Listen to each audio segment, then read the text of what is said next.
In 1997, Dr. Jamie McDougall, a psychologist from McGill University in Montreal, went to Baker Lake in the Northwest Territories as a consultant, involving an Inuit deaf man and access to justice.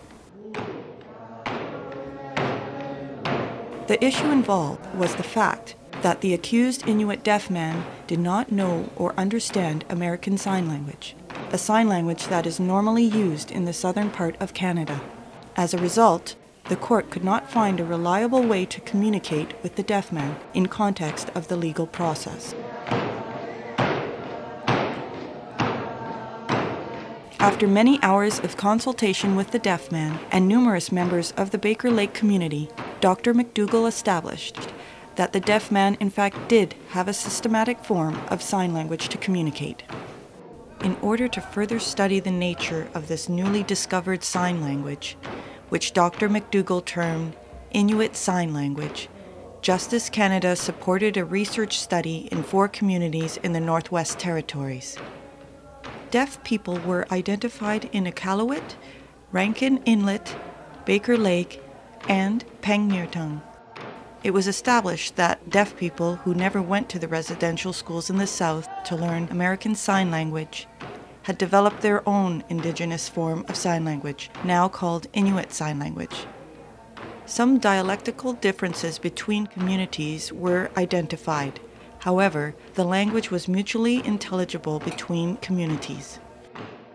In 2001, the Nunavut territory was established as Canada's newest territory, separate from the Northwest Territory. Shortly after that, the government of Nunavut, in particular the Department of Culture, Language, Elders and Youth, undertook a comprehensive language consultation with all the communities in Nunavut. As part of this process, a number of deaf people from various communities, including their families and friends, raised the issue of sign language used among deaf people in Nunavut. It was in this context that in July 2006, Dr. McDougall invited deaf people, their family and friends from all regions of Nunavut to a focus group in Iqaluit to recalibrate and discuss issues related to deafness. In addition, the recognition of Inuit Sign Language as an official language by the Nunavut government was discussed. Most people here I have visited in their own communities. So the first thing we see is that different deaf people and their families here have different sign languages. Now, all of these languages are good.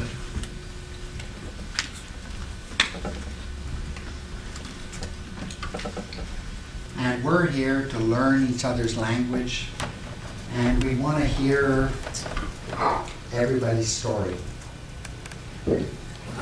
I started when I was 11 years old. I went to school in Edmonton there, and that would have been in 1961 till 68. And when I first got there, I was learning the basics, a lot of the stuff from the students, and it took me a while to learn, like, I guess about 3 months to learn the basics, the ABCs, like how to fingerspell and stuff like that.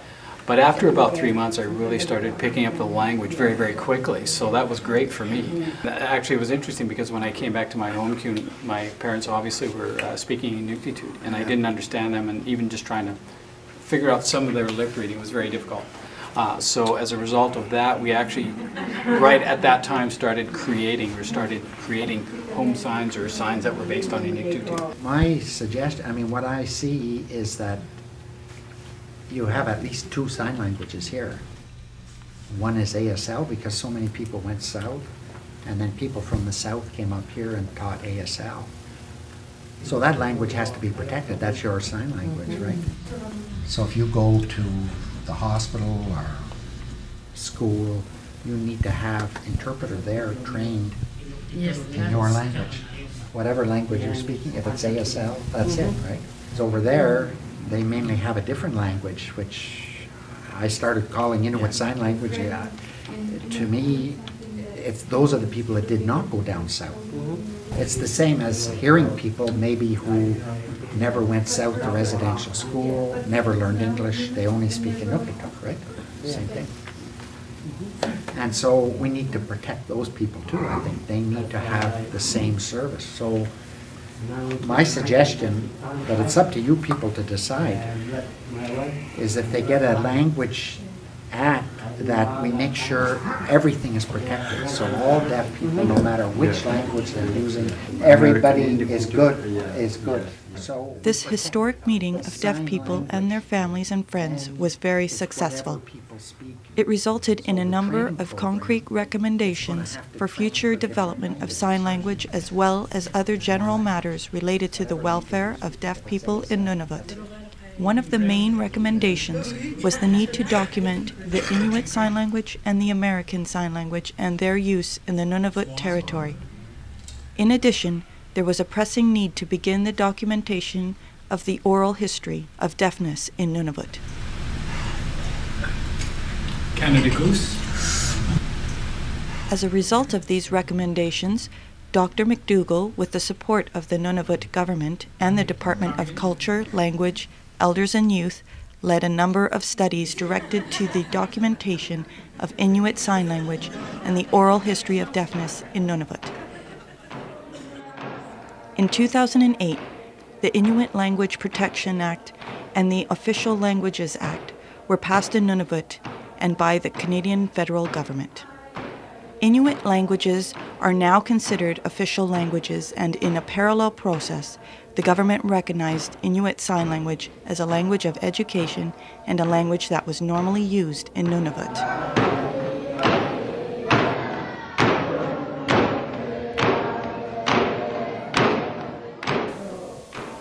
The Premier of Nunavut stated that the government of Nunavut recognizes that the language rights of deaf people, including the right to sign language, was protected by Section 15, the Equality section of the Canadian Charter of Rights and Freedoms.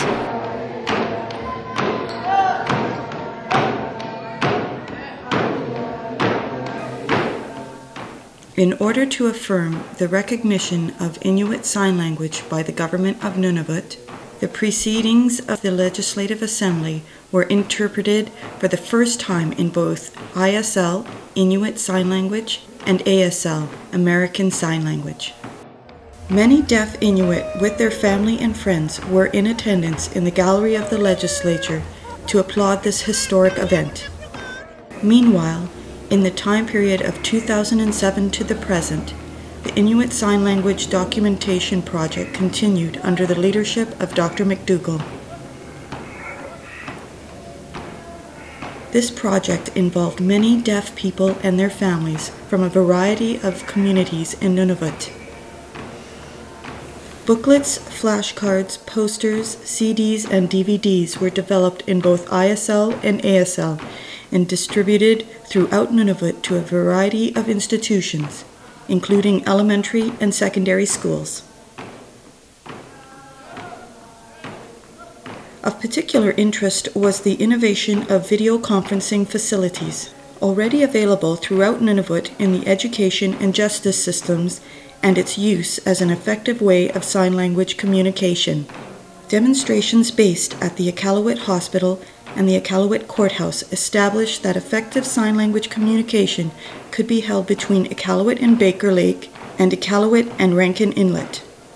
This form of video communication holds great potential not only for the linking up of deaf people in the territory, but also as a means for providing remote video sign language interpretation, in particular in the education, justice, and healthcare systems.